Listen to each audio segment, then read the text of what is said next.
what if you're a wife that can't cook? That's not the end of the world, right?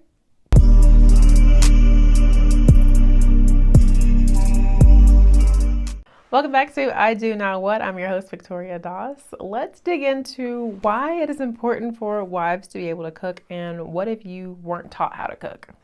I was not taught how to cook. I knew how to cook a mean breakfast, but nobody wants breakfast 3 times a day. And the first year of our marriage, my husband put barbecue sauce on every plate that I made him because it tasted horrible. Then again, I had really big shoes to fill. You know, his mom was like, the Southern moms that made fried this and fried that and just a whole smorgasbord every Sunday. Like, I had big shoes to fill. And I didn't have training for that. We tried. I tried to cook. He tried to eat. But there was a lot of learning that I had to do, and there was a lot of patience on his part that he had to have, unless he wanted to learn how to cook. But before I get into all of that, why is it important for a wife to know how to cook? Ideally, everyone should know how to cook, okay? Everyone as a human should know how to cook. Now, we believe in traditional gender roles as far as marriage, but even before anyone gets married, they're living on their own and they're cooking for themselves, right? Before Henry met me, he obviously was eating something, either that or he was eating out every day. He probably was doing the latter. Like most single guys that I know, they just buy everything. They don't know how to cook, and they don't have someone to cook for them. So they just buy all their food, and that costs a lot of money. Same thing goes for single women who don't yet have a husband and they don't yet have kids. They are making their own food, or they're outsourcing that. They're door dashing every day or going to the drive-thru every day for every meal. That's expensive. But when you get married and you become one, and you guys are eating together, making meals together every single day, like day in and day out, nobody has time and money for all of that. If you do, great. If you want to eat all that processed food every day, whatever. But everybody knows home-cooked meals, that's the healthiest that you can be. You only have one body. Take care of it. But if you do not know how to cook, if you were not taught how to cook, if you were just terrible at cooking, even though you were taught how to cook, if you do not know how to read a recipe book, I hear you. I hear you. I was that person. Why is it so important for a wife specifically to know how to cook? The wife is the nurturer of the family. She's the caregiver, even before you have kids. She's a nurturer. She's a caregiver. That's her nature. Like, by design, that is her nature. If you go and look at the Proverbs 31 women in the Bible, just read all of that, and you'll see, just paint the picture of what she is, of who she is, what she does, how she serves her family. She is a caregiver and a nurturer. She also is a businesswoman too. She does run her own business. She's the first one up. She's the last one to sleep. She makes everybody's clothes. She makes sure that nobody's cold. Everybody's clothed well. There's a lot on her plate as far as that. And regardless of whether you're a working mom or you're a stay-at-home mom or whatever your dynamic is, I think every wife should know how to cook. That's just part of her design.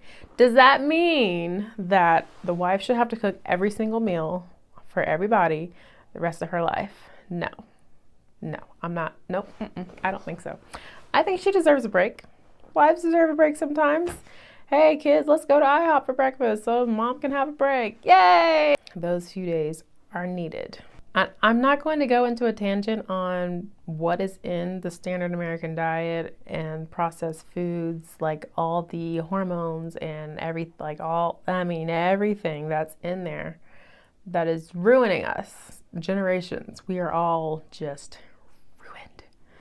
And it's getting worse and getting worse and getting worse. And the regulations for what's in our food, especially in the US compared to everywhere else in the world, it's crap. So the more that you can make by yourself at home, the better that you will be taking care of your family, health-wise and physically, mentally. The less processed foods that you're eating, the less health problems you will have in your family and your children. Don't you want that for your husband and your children? Don't you want that for yourself? Don't you want to live a longer life? Go ahead and make it a habit now. Now, am I saying day one of marriage, you need to be the sourdough queen on the block? No. Let's do baby steps here. This video is specifically for wives either who hate cooking or they don't know how to cook, or they're about to be a wife and they hate cooking or don't know how to cook. If you already know how to cook, skip this video, go to one of our other videos. There's plenty of other wife marriage advice videos on this channel. Now that we've tackled why it's important for the wife to know how to cook, let's talk about what you should do if you are at the point where you don't know how to cook. For me, it's not as simple as just reading a recipe. People say, if you can read, then you can cook, because if you can follow a recipe, you should be able to cook it. The reality is, everything that is on a recipe does not translate all the way into the dish. There are a lot of things that are in between the lines, or things that just generally people that cook would know that's not written on there. And if you skip those parts, those are like key parts. If you skip those parts, your dish is not going to be the same. How are you going to learn this stuff? Is by practice. You have to practice. And you don't want to just be wasting food, just practicing and then toss it, practice and toss it. Your family is going to have to practice eating it, and they're going to struggle with you.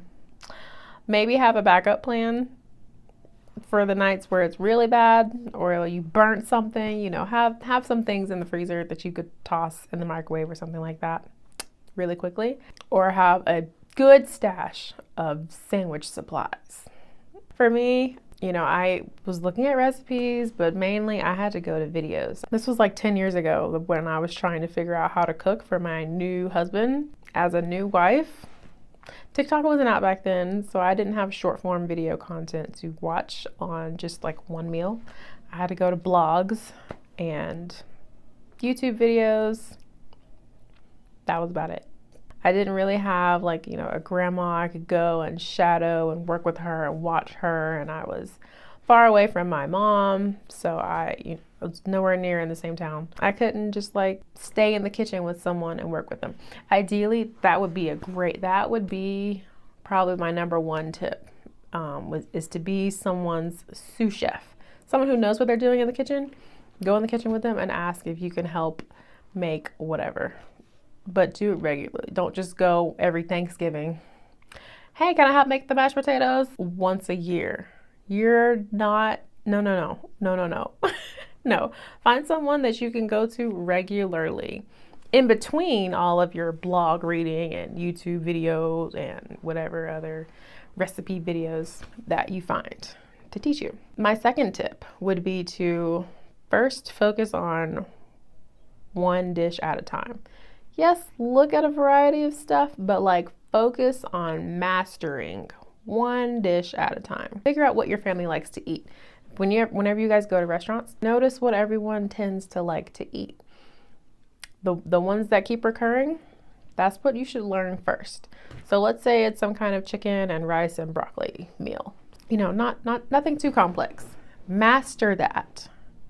Really get good at it. So you just always have one good meal to go to when you don't know what else to do, or while you're in your training for learning how to cook.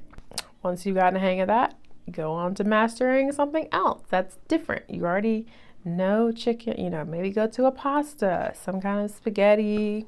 I personally think that breakfast foods are the easiest. And there's nothing wrong with having breakfast for dinner. I did that a lot. I did that a lot.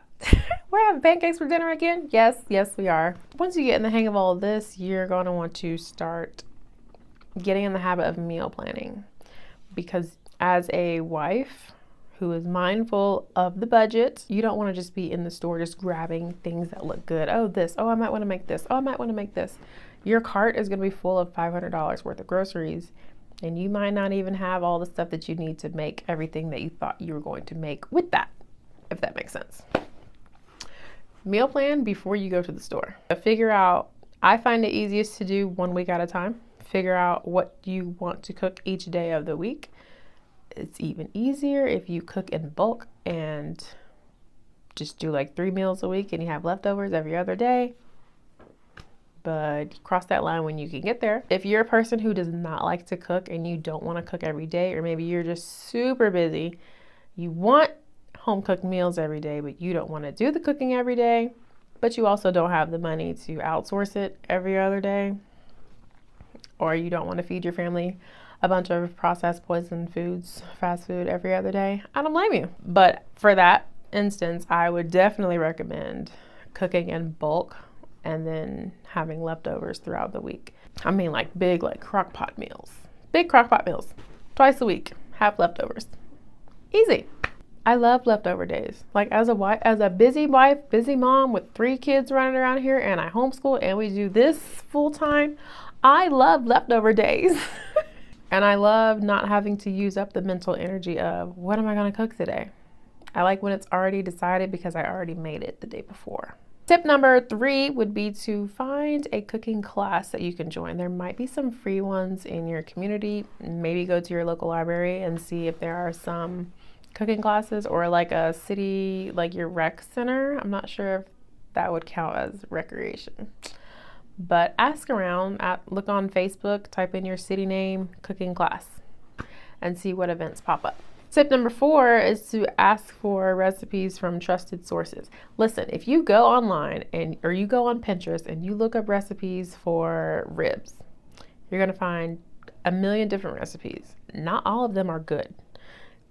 It's better if you go to a trusted source for your recipes and you don't just blindly pick off the internet based off what the picture looked like. Especially like mac and cheese. Like if you're trying to make Thanksgiving mac and cheese, good gosh, please do not just pick a random recipe off the internet. Thanksgiving mac and cheese is serious. Like it's serious. You can't mess around with that. Ironically, I did not have a mac and cheese recipe. And one day I was donating plasma a few years ago, and this old black lady was one of the nurses there. And she was it was around Thanksgiving, and she mentioned something about mac and cheese, and I was like, ooh. She just looked like she would have a good mac and cheese recipe. So I asked her for a recipe, and I got out my notes and I typed it up.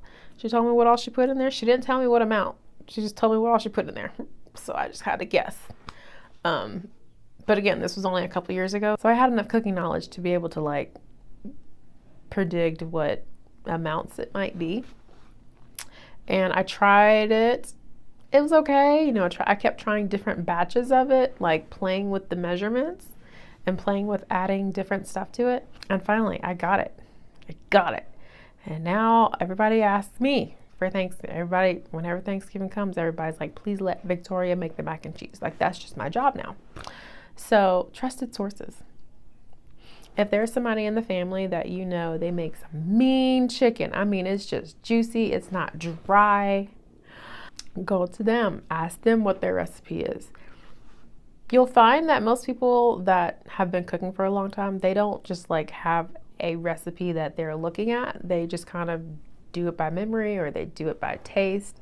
Kind of like how musicians can play by ear. Like they can't really tell you exactly what chords they're playing. It's just like, yeah, it just sounds like this. You will get to that point one day also. I'm confident that you will. Go ask Uncle Hank what his mac and cheese recipe is. Go ask Auntie May what her go-to chicken recipe is. And just have fun exploring. It's a fun thing. You're on one side of the rainbow right now, trying to learn.